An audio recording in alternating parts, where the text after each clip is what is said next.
A seguir, cenas de outros programas de segredos milenares da Bíblia, série para colecionadores.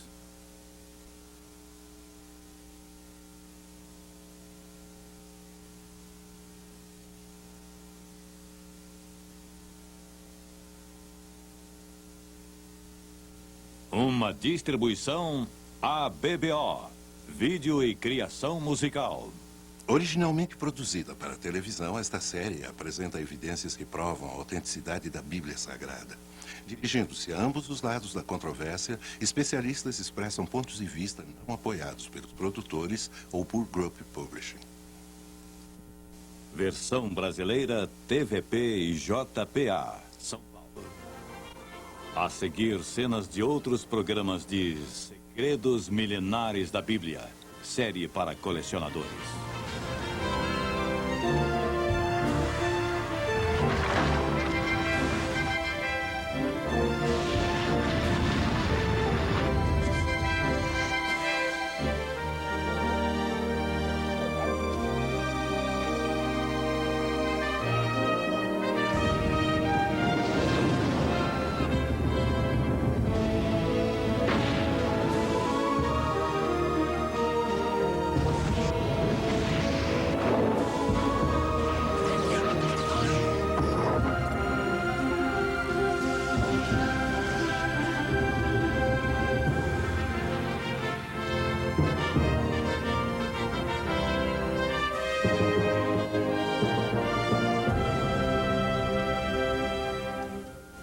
Viajaremos agora nas páginas do primeiro registro histórico contínuo da humanidade, o livro chamado A Bíblia Sagrada.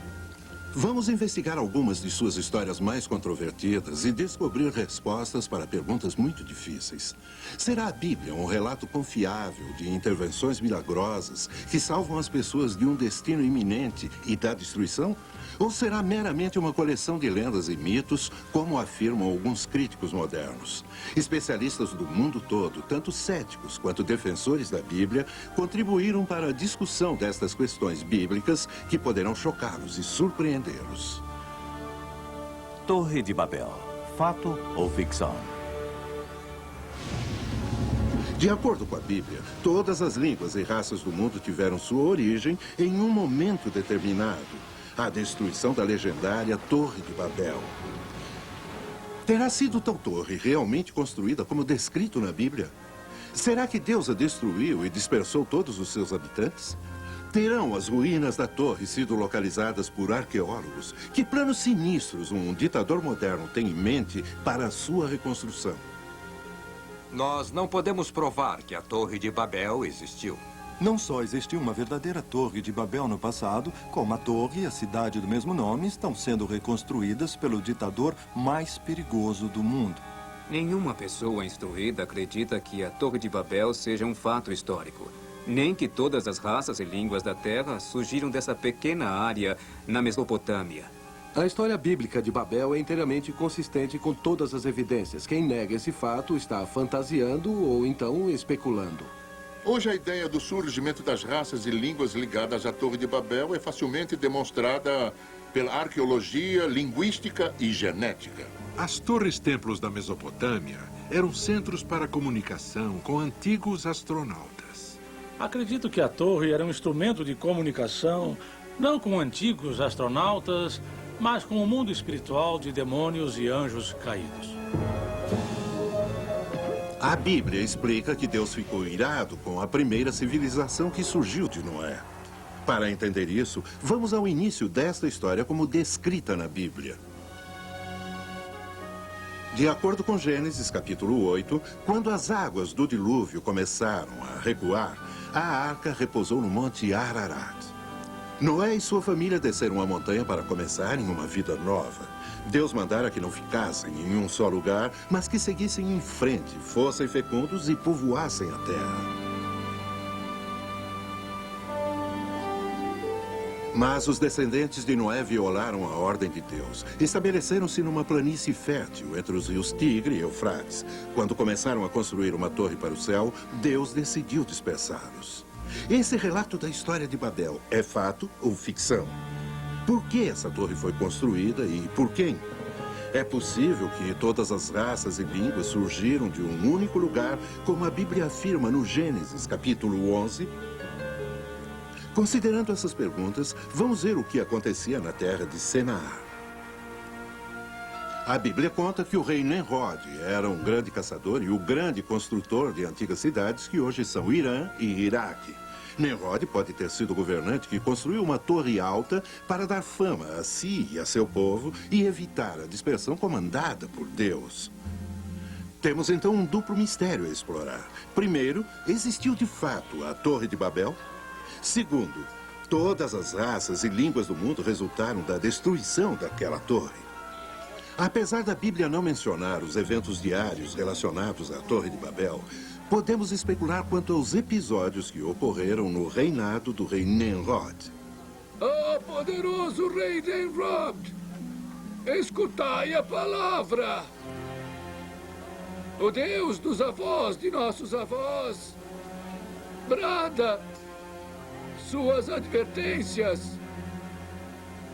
Partam e formem novas nações. Não permaneçam aqui em ofensa a Deus. De fato, virá novo dilúvio.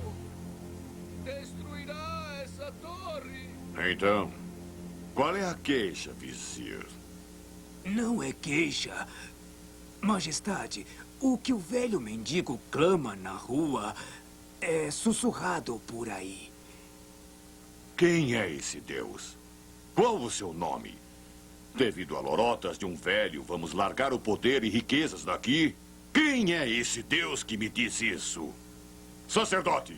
Não conheço Deus mais grandioso que vós. São tolos todos aqueles que dizem que ele enviou o dilúvio no tempo de nossos ancestrais. Ele não trará dilúvio contra mim e minha cidade. Vê essa torre. Construiremos essa torre até que alcance os céus. E dilúvio algum jamais a destruirá. O que me diz, arquiteto? Com essa torre, soberano, venceremos qualquer Deus. E serás igual a qualquer um no céu. Por séculos, céticos desafiaram a precisão da Bíblia quanto à Torre de Babel, pois acreditavam que a terra de Senaar, como mencionada na Bíblia, nunca existiu. Para entender melhor esse ponto, pedimos ao professor David C. Dowell, perito em Velho Testamento, que explicasse. Estudiosos da Bíblia questionaram a localização e mesmo a existência da terra de Senaar. Eles sabiam que a Babilônia existiu, por testemunho de antigos historiadores tais como Heródoto e Estrabo, que afirmam terem visto a grande cidade. Mas não tinham provas, fora a Bíblia, que a área perto de Babilônia fosse chamada de Terra de Senaar. Então, no início do século passado, arqueólogos acharam milhares de tabuletas cuneiformes como essa. Nessas tabuletas do Egito, Síria e reinos hitita e urriano, o nome Senaar consta em várias passagens. As terras onde o episódio da Torre de Babel ocorreu eram aqui, onde agora é o Iraque. Todos os historiadores da antiguidade, inclusive Alexandre o Grande, escreveram sobre terem visto as ruínas da Torre de Babel. Houve muitas escavações arqueológicas nos últimos 100 anos que desenterraram os grandes tesouros da Suméria, Assíria e Babilônia no Iraque.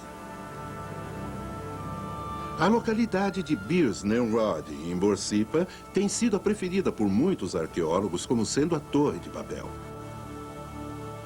O zigurate de Ur e as ruínas de Et-Menanke, perto da Babilônia, têm sido ainda mais preferidas. Será um desses lugares o possível local da Torre de Babel?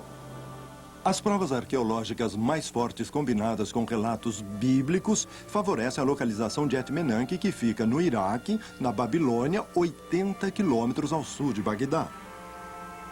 Esse local constou recentemente do livro de referências de seleções como sendo a localização provável da Torre de Babel. Hoje, na Babilônia, um modelo dessa torre está exposto no Museu Nabucodonosor.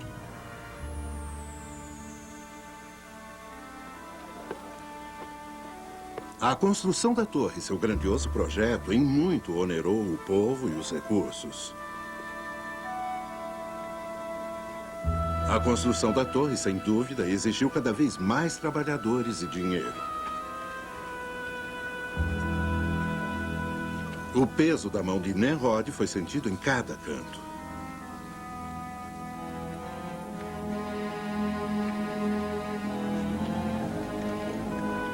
A torre era para ser mais do que um monumento à vaidade humana. Pretendia colocar Nimrod acima de qualquer competição, demonstrando sua influência e poder.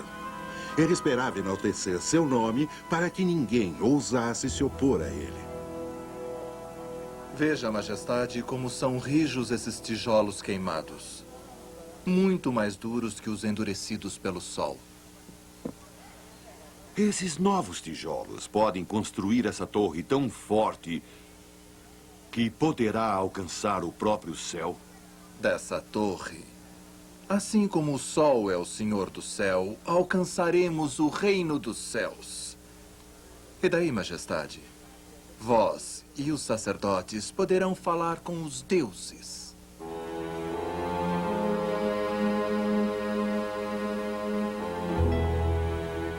Mas quando a Bíblia diz que a torre pretendia alcançar os céus, não era num sentido físico, mas como um meio de comunicação. Veja, eles estariam usando cristais de quartzo, como esse cristal de quartzo aqui na minha mesa. Se eles forem empilhados na altura certa, trarão ondas de rádio. O capítulo 11 do Gênesis diz que a torre foi construída de tijolos queimados. Isso significa que foram intensamente queimados. Feitos com areia e aquecidos sob intenso calor, esses tijolos teriam adquirido uma característica de quartzo, tornando-os como um rádio gigante.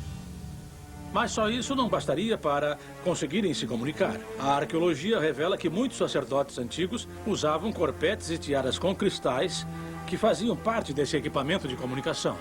Todas as antigas civilizações conheciam o poder dos cristais para se comunicarem com os deuses. Esses antigos sacerdotes teriam usado um rádio portátil como este que estou segurando. Buscavam sintonizar com o mundo espiritual. Nos últimos anos, surgiram teorias exóticas para explicar a finalidade da torre. Uma sugere que a torre tinha algo a ver com antigos astronautas, uma raça de homens espaciais de fora do sistema solar que colonizaram este planeta. Os sumerianos eram capazes de descrevê-los e representá-los em estatuetas como essa, que era do líder do primeiro grupo de astronautas que desceram no Golfo Pérsico. Houve outros entre eles, que eram fêmeas, por exemplo, e vê-se que eram pilotos que podiam voar nos céus da Terra. Essas eram as pessoas que a Bíblia descreveu como os antigos deuses nos quais os povos antigos acreditavam. Apesar da teoria do antigo astronauta ser interessante, envolve uma total má interpretação da Escritura. A palavra hebraica Bene Elohim significa sempre anjos, seres sobrenaturais, e não astronautas ou homens do espaço. Tanto o Velho quanto o Novo Testamento confirmam que esses anjos caídos coabitavam com as mulheres na terra, as quais deram à luz aos Néfilim, os caídos, os nascidos na terra. Foi essa contaminação da humanidade que causou o dilúvio de Noé. Todas essas ideias e teorias estranhas surgiram da falha em compreender a integridade da Bíblia como um todo, a qual é, em si, um sistema integrado de mensagens de origem extraterrestre. A Bíblia diz que Deus decidiu que a torre não deveria continuar em pé e que as pessoas tinham que se separar e se dispersar sobre a terra. O que pode nos dizer dessas nuvens escuras e raios que têm circundado a torre? Isso perturba muito o rei. Ele se tranca na sala do trono em grandes preocupações. Sempre tivemos tempestades nessa época do ano. Não vejo ligação entre a tempestade e a torre. Não me lembro de nuvens escuras pairando por tanto tempo em um só lugar, nem de raios que já tivessem matado nossos trabalhadores. Há uma maldição nessas coisas. Então por que não implora que a tempestade se vá? Diga aos deuses que para nós já basta. Eu não blasfemaria se fosse você. Talvez sua zombaria seja ouvida. Está recomeçando e o dia ainda não acabou. Vamos nos abrigar antes que esse vento amaldiçoado nos destrua.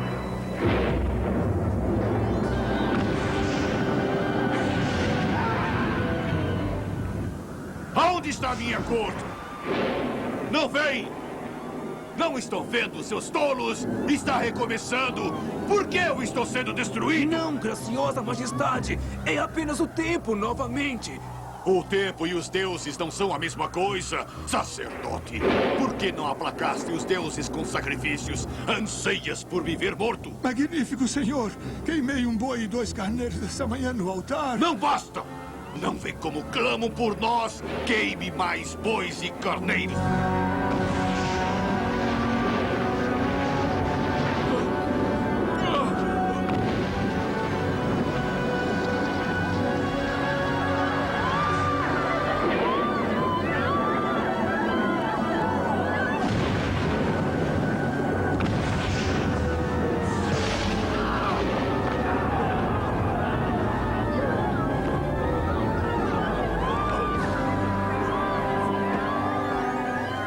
Deuses, por que me fizeram isso? Seus ingratos espíritos dos céus! Malditos! Malditos!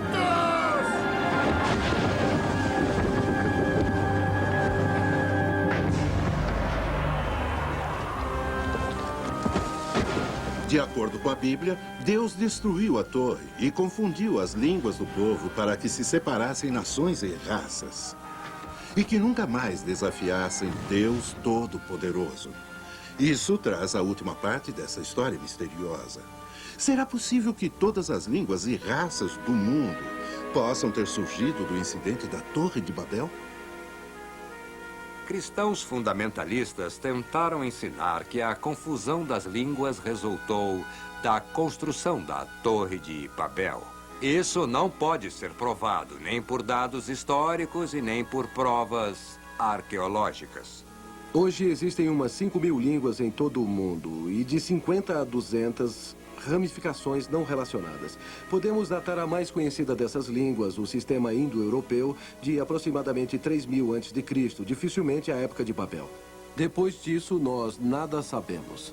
Para se ter uma ideia do quão rápido as línguas podem mudar, eis um exemplo de Beowulf, que é inglês antigo. Woldguman finden bon begin what woord, ser get woord, que em inglês moderno quer dizer... ele queria encontrar o homem que o havia prejudicado enquanto dormia. Se o inglês pôde mudar tanto assim em aproximadamente 1.300 anos, houve tempo suficiente para o ramo indo-europeu se ramificar em 100 diferentes línguas em aproximadamente 5.000 anos. Não há razão para se supor que levou mais tempo para quaisquer outros grupos linguísticos se ramificarem em suas várias denominações e derivativos. Posso demonstrar facilmente que é teoricamente possível todas as raças no mundo atual terem se desenvolvido em uma única geração após a Torre de Babel. Isso se chama tabela de Prunit. A tabela de Prunit é usada por biólogos para prever a distribuição de informação genética. Nesse caso, podemos produzir todas as possibilidades de peles raciais, incluindo os negros e os brancos, possivelmente em uma geração. Deus pode ter confundido seletivamente as línguas das pessoas, dando a indivíduos particulares a mesma língua. Ao fazer isso, ele poderia facilmente ter direcionado os pareamentos genéticos que resultaram nas distintas raças que povoaram várias partes da Terra. A controvérsia da história da Torre de Babel se centraliza em uma única questão. Podem todas as raças e variações de línguas terem vindo de uma fonte comum? Teoricamente, agora parece bem possível. É conhecido na antropologia que o crescimento da população mundial no mundo antigo começou aqui, no Oriente Próximo, principalmente entre o Mar Negro e o Mar Cáspio. O interessante é que temos um documento no livro do Gênesis que descreve esse antigo processo, como tendo iniciado bem aqui, ao redor e na própria Torre de Babel. E é claro, isso é exatamente o que a antropologia moderna reconhece a partir da evidência. Deus confundiu suas línguas e eles foram espalhados pelo mundo. E pode-se ver no mundo todo a prova de que os antigos do passado reconstruíram aquilo que estavam fazendo em Babel. O padrão do zigurate construído na antiga área da Suméria, onde a Torre de Babel foi construída, pode ser literalmente encontrado no mundo todo. Algumas pirâmides de zigurates são idênticos e são encontrados na América do Sul, na América Central, no Camboja, na Indonésia e na Índia. No mundo todo há evidências de zigurates e torres associados a locais religiosos, comunicando-se com a dimensão espiritual. Vocês viram e ouviram argumentos sobre a Torre de Babel como contada no capítulo 11 do Gênesis. Essa história é essencialmente verdadeira ou é um mito? Considerando os dados científicos que apoiam as origens das raças e variações de línguas, os fatos pesam muito a favor da Bíblia. Lembre-se, a terra de Senaar, descrita na Bíblia, foi considerada um mito, até que pesquisas sérias, logo antes da virada do século XX, desvendou, justificando inteiramente a Bíblia. Se as ruínas em Etmenanque são o que parecem ser, então eram a legendária Torre de Babel, exatamente como as escrituras afirmam. O fim da história da Torre de Babel ainda não foi desvendado. Mesmo hoje, mais um capítulo está acontecendo. Quando Nabucodonosor ainda reinava na Babilônia há 2.500 anos, deixou seu legado para futuros reis, inscrito em tabuletas cuneiformes, para que reparassem e reconstruíssem seus templos e palácios. De acordo com alguns estudiosos de profecias da Bíblia, a mais poderosa e perversa cidade do mundo antigo seria reconstruída novamente. Essas ruínas, perdidas por séculos sob as areias mutáveis do Iraque, foram agora totalmente descobertas. Nesses filmes recentes, pode-se ver que a reconstrução da antiga Babilônia é de fato realidade. Isso tem sido um projeto do ditador iraquiano Saddam Hussein. Seus engenheiros, arquitetos e arqueólogos garantem que a cidade está ascendendo novamente. Várias construções já estão prontas. Planos estão também a caminho para a completa reconstrução da Torre de Babel. O mundo desconhece os motivos de Saddam Hussein para a reconstrução da Babilônia e da legendária Torre de Babel. A Torre de Babel é mais do que uma história sobre a destruição de uma antiga torre, da origem das raças e da diversificação das línguas. É a história do orgulho do homem e da resposta de Deus a isso. Não é errado ter altos objetivos e lutar por grandeza. Mas seu sucesso terá sido conseguido para satisfazer seu próprio ego, para se enaltecer, ou foi para trazer algo melhor para Deus, família e os outros? Algo a se pensar.